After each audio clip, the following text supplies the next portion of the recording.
수요일 묵상의 시간입니다. 믿음의 본질과 종교적인 현상을 혼돈하고 있지는 않은가?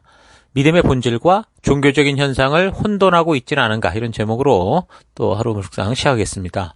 자, 히브리서는 이제 믿음으로 시작한 사람들이 종교로 다시 되돌아가고자 하는 그런 이들을 향해 쓰여진, 그러니까 그들이 추구하는 종교적 의식이나 그 제도의 예표이신 그리스도가 바로 예수님이다.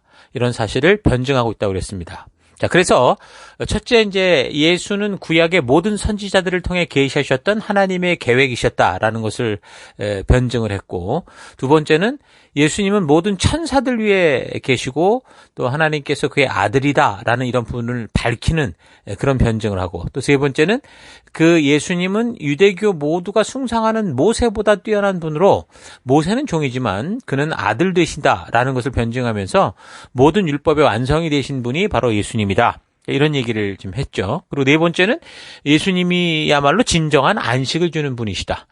그 얘기와 하고, 다섯 번째는 그래서 이제 너희가 드리고 있는 제사나 모든 예식이 말하고 주목하게 하는 바로 그분, 그 예수님을 우리가 바라봐야 된다.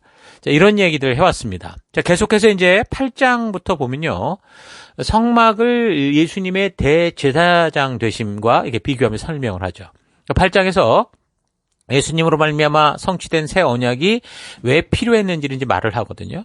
자, 그러면서 이제 9장에서는 성막을 세우게 하셨던 이유가 죄로 물든 인간들이 거룩한 하나님께 나아가는 유일한 방법을 알게 하기 위한 예표였다라는 것을 말해주면서, 그래서 그 예표를 완성하신 실제 주인공이 바로 예수님이다. 예수님이 완성하셨다라는 걸 얘기를 하는 거죠. 그러니까 율법으로는 이 아론의 혈통에서 나온 이 임명된 그 대제사장이 1년에 한 차례 하나님 앞에서 백성들의 죄를 용서받기 위해 지성소로 들어가야 됐는데, 그때 반드시 죄사함을 위한 피를 가지고 들어갔었습니다. 사실 이런 형식적인 절차를 통해 죄가 씻어지는 건 아니었지만, 그러나 우리 인간들은 분명히 하나님께 죄를 용서받아야 하는 존재다라는 그런 사실을 늘 기억할 수 있게 했고, 그래서 이제 정말 하나님이 베푸시는 진정한 용서, 그 용서의 날을 기대하게 되고, 그래서 이제 그런 대속의 제물로 보내실 그분, 그리스도, 그분을 소망하며 살 수 있도록 한 것이 바로 이제 성막의 그런 법칙인 거죠. 예표인 거죠. 하나님의 이런 뜻을 따라서 지금까지 그래서 이 사람들이 성전에서 드려지는 그런 제사와 절기를 지켜온 건데, 글쎄 매년마다 대제사장이 용서를 구하는 그 동물의 피를 들고 지성소까지 들어갔단 말입니다. 근데 그것으로는 지금 계속 말하듯이 완전한 용서가 아니었다는 거죠. 그래서 이제 하나님께서 드디어 그런 종교적 행위나 인간들이 어떤 정성으로 도저히 씻을 수 없고 이거 어떻게 해결할 수 없었던 그 죄를 단번에 씻기 위해서, 그리고 완벽하게 씻기 위해서 대속의 제물을 보내시죠. 그게 바로 그리스도신데 그리스도를 보내신 거 아닙니까? 그래서 그 그리스도로 오신 예수님께서 이 땅에 오셔서 그 주신 사명을 십자가에서 온전히 이루시고 순종함으로 이제 이런 일을 행하신 하나님의 역사를, 그러니까 하나님이 드디어 그 그리스도 온전한 대속의 제물을 보내셨고 하나님과의 관계 가운데 우리를 나오게 하셨다라는 이 사실을 믿는 모든 사람들에게, 그래서 우리가 예수를 믿는다라는 것은 바로 그 하나님의 그 마음을 믿는 거, 십자가만 믿는 게 아니라 바로 하나님께서 세우신 것이 십자가다, 그 아들이 그것에서 죽으신 것이다 라는 것을 믿는 그런 사람들에게 이제 영원한 구원을 주시는 거다 그랬습니다. 그래서 그 일을 이루신 분이 바로 십자가에 죽으셨으나 다시 부활하신 우리 예수님, 나와 여러분들이 지금 믿는, 그래서 우리가 교회로 모여있는 바로 그분, 그 예수님이시죠. 근데 왜 다시 그런 이 율법적 종교주의, 어떤 종교, 성전 건축물, 그 안에 들여진 어떤 종교적 행위, 이런 걸로 왜 되돌아가려고 하느냐, 그렇게 이제 얘기를 하는 거죠. 그래서 예루살렘 성전이 다윗의 성전으로 중요한 약속이 있다고 이제 너희가 이제 알고 있는데, 성전이란 게 천국의 모형으로 결국 지성소에서 하나님을 만날 수 있는 방법, 그러니까 하나님과의 관계를 유지할 수 있는 그런 어떤 방법을 상징하는 것일 뿐이다. 그래서 기독교는 그때까지 사실 예배당이 없었잖아요. 그러니까 이제 유대교에서 기독교가 되었던 사람들은 한마디로 그런 그 웅장한 건물과 어떤 제사의 행위 이런 것부터 쫓겨난 사람이나 마찬가지인데, 근데 그런 사람들이 거꾸로 화려하고 웅장한 그 예루살렘 건물을 보면 뭔가 그 안에 예전에 뭐가 있었던 것 같은데 이런 식이 되더라는 거죠. 그러나 그것이 아니라는 것을 알게 하기 위해서 어떡합니까? 우리가 지금 이렇게 그 성전의 건물과 어떤 종교적 규칙에 머무는 게 아니라 이제 그 주인공으로 오신 예수를 믿음으로 이제 믿음 가운데 살아가는 하나님의 자녀답게 하나님이 주신 그 사명을 따라 살아가는 것이 이게 진짜다라는 걸 알게 하기 위해서 결국에는 그 성전은 필요 없게 되는 거잖아요. 그래서 이제 그 성전이 바로 그런 게 아니다라는 걸 알게 하기 위해서 그 예루살렘 성전도 결국에는 돌 위에 돌 하나도 남지 않고 완전히 다 없어져 버릴 거다. 그 예수님도 그렇게 말씀하신 거 아닙니까? 그래서 아마도 히브리서가 보내질 때가 그 한 AD 62년에서 뭐 67, 8년경이라고 보니까 아직은 예루살렘 성전이 파괴되지 않고 그냥 그렇게 서 있을 때였죠. 물론 로마나 여러 가지 핍박을 많이 받아도 어쨌든 나름대로 또 종교적인 것들을 인정받고 있었기 때문에 그런 것들을 계속 유지하고 있었던 때라는 거죠. 그때 이제 편지를, 이 히브리서 편지를 받았을 텐데 이 사람들이 그 당시에 이제 그 이 하나님의 이 분명한 뜻, 이 성전이 아니다라는 이 말을 의심하거나 헛소리라고 생각했을 가능성이 있죠. 근데 결국 시간이 흘러 AD 70년, 정말 불과 몇 년이 되지 않아서 이 히브리서를 통해 하나님의 그 뜻이 전해진 지 얼마 되지 않아서 로마에 의해서 돌 위에 돌 하나도 남김없이 이 예루살렘 성전이 다 파괴되고 없어지고 마는 겁니다. 그러니까 그 건물로 서 있는 예루살렘 성전이라는 것은 창성전이 아닌 거죠. 진짜 성전은 하늘에 있는 겁니다. 그 성전으로 우리를 인도해 주시기 위해서 그 예수님이 이 땅에 오셨고 우리를 위해 죽으시고 먼저 그 길로 들어가신 분이다라는 겁니다. 지금 아론의 자손들이 섬기고 있는 이 예루살렘 성전이나 이런 제사의 행위는 그건 하나님께서 시내산에서 알려주신 것을 따라서 바로 이 멜기세덱의 반차로 따라오실 영원한 대제사장이요 진정한 대속의 제물 되신 예수님을 예표하는 그런 일들이었다. 그래서 하나님께서는 시내산 언약 당시 그래서 성막을 짓게 하신 거고 대제사장을 세우시고 제사의 규칙을 세워주신 거다. 근데 그게 어쨌든 나중에 예루살렘 성전으로까지 발전됐지만 그러나 그것은 그렇게 성막에서 성전으로 발전됐다고 그게 진정한 어떤 하나님의 약속이 이루어지는 게 아니라 그저 그것은 이 그리스도를 알게 하기 위해 예표로 계속 세워지는 변치 않는 하나님의 뜻이 있다라는 걸 알게 하는, 말하자면 모델 하우스 같은 게 성전이다. 그런 예루살렘 성전이었다라는 거죠. 모델 하우스는 언제 없어집니까? 진짜 집이 다 완성되면 무너지고 없어지는 게 모델 하우스 아닙니까? 바로 그 얘기를 하는 거죠. 그래서 하나님께서 율법을 통해 성전에서 동물을 잡아 제물의 피를 흘리게 하는 거, 이거를 가지고 이제 죄사함을 받을 수 있다고 했는데, 하나님께서 왜 그렇게 하셨는지 아느냐, 왜 그런 일을 하게 하셨는지 아느냐, 그 의미가 무엇인지 아느냐라고 이제 묻죠. 그래서 그것은 하나님께서 보내실 진짜 대속의 제물이 오기 전까지 너희의 모든 죄에 대해 하나님이 즉각적으로 내가 너를 심판하지는 않겠다. 인내하고 참겠다라는 그 하나님의 사랑을 보여주는 거다. 그래서 실제로 그 동물의 피는 죄를 속하고 대속케 하는 게 아니라 우리로 하여금 우리가 얼마나 죄인이고 죄가 얼마나 무서운지를 계속 기억하게 하는 거고 그 죄의 대가가 어떤 걸 알게 해서 그래서 적어도 우리로 하여금 이 땅을 살아가며 조금이나마 그 죄를 짓지 않도록 하기 위한 그런 어떤 방지책이라고 할 수도 있고 또한 진정한 용서가 가능한 우리의 이런 반복되는 일이 아니라 종교적 반복된 행위가 아니라 하나님과의 관계가 온전하게 회복하게 할 수 있는 그분이 오셔야 된다는 것을 생각하게 하려는 것이었다는 겁니다. 죄의 삭은 사망이라는 것을 계속 상기시키는 알람과 같은 게 제사, 동물의 피였지. 진짜 죄를 영원히 없애는 건 아니다.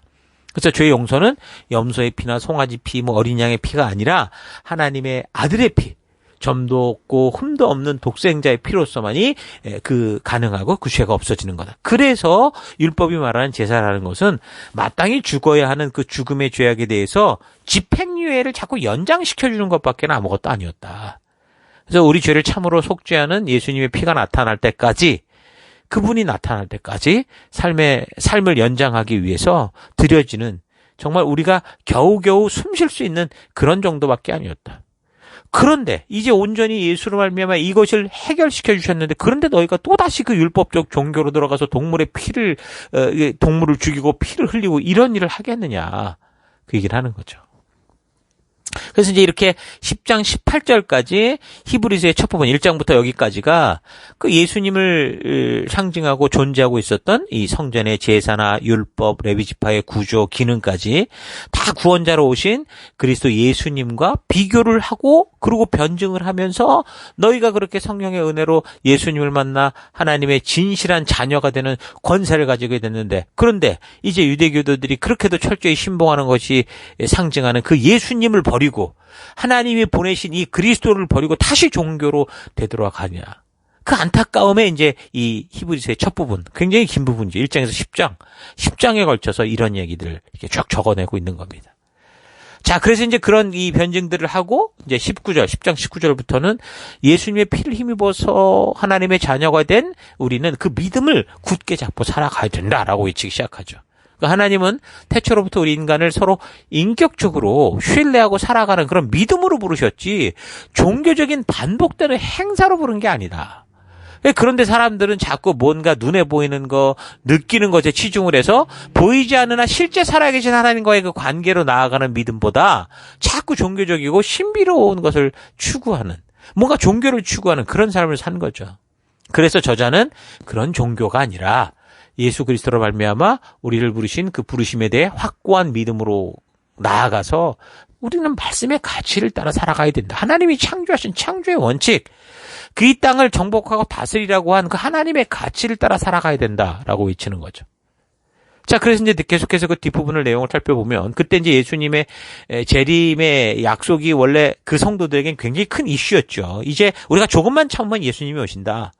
새로운 세상이 온다. 이렇게 했었었는데, 근데 그 우리가 바울의 사역을 통해 살폈듯이 그 재림이 초대교회 당시 성도들이 생각했던 그렇게 그 말세가 금방 와서 빠르게 이루어지는 그런 게 아니다라는 걸 알게 되면서 그저 보이는 현상에만 치중하고 이제 뭔가 그런 것들 기다리던 성도들이 어떻게 하는 거예요? 그러니까 하나님의 진심을 오해하고 믿음까지 오해하는 그런 일들로 이게 번져간 거죠.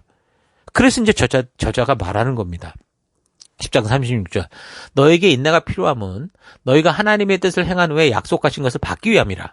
잠시 잠깐 후면 오시리니 지체하지 아니하시리라. 이게 분명히 지금 예수님의 재림에 대한 얘기를 하는 거죠. 그러니까 이 얘기는 뭐 하는 거냐? 그러니까 사람들이 자꾸 왜 안 오냐? 그러면서 실제로 이제는 정말 안 오는 거야. 이거 가짜야라고까지 흘러가고 있기 때문에 이제 이런 얘기를 하는 거죠. 38절. 나의 의인은 그래서 믿음으로 말미암아 살리라. 또한 뒤로 물러가면 내 마음이 그를 기뻐하지 아니하리라 하셨느니라. 우리는 뒤로 물러가 멸망할 자가 아니요 오직 영혼을 구원함에 이르는 믿음을 가진 자니라. 그러니까 그리스도의 재림이 빨리 안 온다고 해서 낙심하고 의심하고 뒤로 물러가 결국에는 이제 또 종교로 빠지고 세상으로 빠지는 그런 삶으로 가지 말고 부름받은 성도로서 행할 바를 끝까지, 이제 우리가 하나님의 자녀가 되었다면 그 말씀의 가치를 따라 끝까지 순종하며 살아가는 것이 믿음의 삶이다. 그게 바로 성도의 삶이다라는 걸 말하는 겁니다. 이 세상을 살아가며 우리의 믿음에 영향력을 주는 건 너무도 많죠. 그래서 하나님의 약속이 무엇인지 우리가 바르게 알지 못하면 그 말씀 안에서 하나님의 진심을 만나지 못하고 그냥 종교적인 행위와 그런 지식에만 가득 차면 하나님의 진심이 필요한데 다른 종교적인 어떤 현상과 느낌들을 기대하고 자꾸 그런 걸로 가득 차 있다면 여러분, 그런 믿음은 우리가 어떻게 보면 뭐 하나님의 은혜를 따라 이집트에서 홍해를 건너올 수는 있어요. 근데 우리에게 약속하신 가나안 땅의 주인이 되기 전에 그 40년 동안 그렇게 그 하나님을 의심하며 결국에는 광야에서 불순종으로 죽어갔던 그런 영혼이 될 수도 있다라는 겁니다. 하나님의 은혜를 따라 그것을 믿음으로 홍해를 건넜다면 우리는 계속해서 하나님의 은혜를 따라 그 은혜의 현현이신 예수님을 따라 말씀을 따라 끝까지 믿음으로 광야의 길을 걸어가는 겁니다. 그 광야의 길, 말씀의 길을 걸었는데 40년을 광야를 걸었어요. 짧은 시간은 아니죠. 40년이면 한 사람의 가장 창창한 인생이 다 쓰러져 갈 만큼이에요. 그러나 우리는 그 길을 걷는 거예요. 옆을 보지 말고 뒤를 돌아보지 말고 우리를 생명의 길로 인도하시는 그 주님, 그 말씀의 가치를 따라 살아가는 게 우리의 삶인 거죠. 우리 눈앞에 어떤 이 홍해가 갈라지고 막 만나가 떨어지고 이런 일이 없다고 하더라도 우리는 이 약속을 믿고 가는 그런 삶으로 나아가야 되는 겁니다. 유혹과 환난과 핍박이 다가와도 우리는 생명의 길을 따라 걷기로 한 백성답게 끝까지 그 하나님을 신뢰하고 그 믿음으로 그 길을 걸어가는 겁니다. 사망의 음침한 골짜기를 다닐지라도 주의 지팡이와 막대기가 나와 함께 하심이니라. 다윗의 고백 아닙니까? 그러니까 하나님이 그 어느 곳이라도 함께 하신 것을 믿고 그래서 그 가치를 따라 그가 그 길을 걷는 그런 삶으로 나아가야 되는 거죠. 그게 성도입니다. 그게 하늘 백성이고요. 그것이 예수 그리스도를 믿는 믿음의 길인 거죠. 믿음의 길에서 여러분 상황과 환경은 그래서 우리에게 다가왔던 어떤 어려움이라도 그건 핑계와 변명거리가 될 수 없는 겁니다. 믿음으로 살라고 우리가 그런 환경으로 보내진 거고 믿음으로 살라고 그런 환경 속에서 우리를 하나님의 자녀로 삼으셨는데 그런데 그런 상황과 환경이 다가와서 못 믿겠다. 이건 좀 이상한 거 아닙니까? 이게 도대체 무슨 상황입니까? 여러분의 믿음에 대해서 우리가 잘 생각해 봐야 됩니다. 그래서 우리가 처한 모든 상황 환경 속에서 하나님의 약속을 믿는 그 믿음으로 그렇게 부르심을 따라가는 정말 그 어려울수록 정말 말씀의 가치를 따라가는 여러분과 제가 될 수 있기를 바랍니다. 자, 오늘 하루 나는 믿음의 본질과 이 종교적인 이 현상을 혼돈하고 있지는 않은가 좀 차분히 되돌아보십시다. 그 하나님이 영원히 함께 있겠다고 하셨던 이 예루살렘 성전에서 그저 제사와 제물을 가져다 바치고 그 행사를 누가 봐도 뭔가 신비해 보이도록 그럴듯하게 드린다고 해서 지극정성으로 드린다고 해서 그곳에 하나님이 끝까지 계시는가? 여러분 그렇지 않습니다. 하나님은 건물에 거하시는 하나님이 아니시죠. 또한 하나님은 약속을 지키시는 하나님이시지만 지켜지지 않는 약속 거기에 그냥 혼자 계신 그런 분이 아니십니다. 약속이 지켜지지 않았던 그래서 예루살렘 그 성전 영원히 함께 있겠다고 분명히 말씀하셨는데 약속이 지켜지지 않아 버림으로 말미암아 약속이 지켜지지 않았던 예루살렘 성전 그곳에서 드려지는 제사와 모든 것들에 대해서 하나님은 역겨워하셨고 더 이상 그곳에 함께 있지 않았고 더 이상 원치 않으셨던 분이십니다. 그 이사야서 1장에 종종 말했죠. 11절 주께서 말씀하신다. 무엇하러 나에게 이 많은 재물을 바치느냐. 나는 이제 수장의 번제물과 살찐 짐승의 기름기가 지겹고 나는 이제 수송아지와 어린 양의 수dom소의 피도 싫다. 너희가 나의 앞에 보이러 오지만 누가 너희에게 이것을 요구했느냐. 나의 뜰만 밟을 뿐이다. 다시는 헛된 재물을 가져오지 말아라. 다 쓸모없는 것들이다. 분양하는 것도 나에게 역겹고 초하루와 안식일과 대회로 모이는 것도 참을 수 없으며 거룩한 집회를 열어놓고 못된 짓도 함께하는 것을 내가 더 이상 견딜 수 없다. 나는 정말로 너희의 초하루의 행사와 정한 절기들이 싫다. 그것들은 오히려 나에게 짐이 될 뿐이다. 그것들을 짊어지기에는 내가 너무 지쳤다. 너희가 팔을 벌리고 기도한다고 하더라도 그러니까 지극정성을 바친다고 해도 나는 거들떠보지도 않겠다. 너희가 아무리 많이 기도를 한다 하여도 나는 듣지 않겠다. 너희 손에는 피가 가득하다. 그러니까 하나님이 원하시는 것은 믿음으로 사는 건데 그저 믿는다고만 말하는 삶이 아니라 그 믿는 가치를 따라 하나님의 말씀을 따라 살아내는 존재가 되는 건데 그렇지 않다면 어떻게 되겠습니까? 그러니까 믿음의 삶은 사라지는 게 아니라 살아내는 겁니다. 우리의 능력으로 살아내는 것이 아니라 오직 하나님을 믿는 믿음을 가지고 그 말씀을 따라 걸어감으로 그 가치대로 살아감으로 사라지는 거예요. 믿음은 능동적인 힘입니다. 믿음은 하나님의 놀라운 역사가 있는 동시에 그 말씀을 따라가는 순종에 함께하는 거라는 거죠. 그래서 이사야서 1장 16절 너희는 씻어라. 스스로 정결케 해라. 내가 보는 앞에서 너희의 악한 행실을 버려라. 악한 일을 그치고 옳은 일을 하는 것을 배워라. 정의를 찾아라. 억압받는 사람을 도와줘라. 고아의 송사를 변호하여 주고 과부의 송사를 변론하여 줘라. 뭡니까? 하나님이 주신 법도와 규례와 명령과 그 계명의 가치대로 살아가라.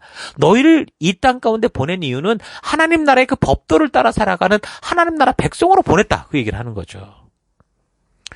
자, 하나님이 이렇게 우리에게 살라 하신 이 참된 가치를 따라서 여러분 삶의 더 곳곳에서 정말 능동적이고 주도적인 믿음을 가지고 이 하나님 말씀의 가치를 따라 살아가는 여러분 될 수 있기를 주 이름으로 축원합니다. 오늘 하루도 힘내십시오. 잠시 기도하겠습니다. 하나님이 역사를 통해 각 인생들에게 계시하고 알게 해주신 그 말씀의 소중한 가치를 따라 살기보다 내가 생각하고 내가 기대하는 것을 따라 살아온 삶을 회개합니다. 믿음은 저절로 우리의 노력 없이 사라지는 게 아니라 하나님의 말씀의 가치를 따라 살아내려고 해야 사라지는 것임을 잊지 않고 내가 처한 어떤 상황과 환경 속에서도 말씀의 가치를 따라 살아가는 내가 되기 원합니다. 하나님은 거대하게 차려진 종교적 행사가 아니라 사람의 진심을 원하시는 하나님이심을 잊지 않고 그 하나님의 진심을 따라 믿음으로 하나님과의 살아있는 거룩한 관계로 나아가는 내가 되기 원합니다. 하나의 믿음의 본질과 종교적인 현상을 혼돈치 않고 오직 말씀 따라 그 가치대로 살아가는 그런 부르심을 받은 주의 백성 되기를 간절히 바라옵고 예수님 이름으로 기도했습니다. 아멘.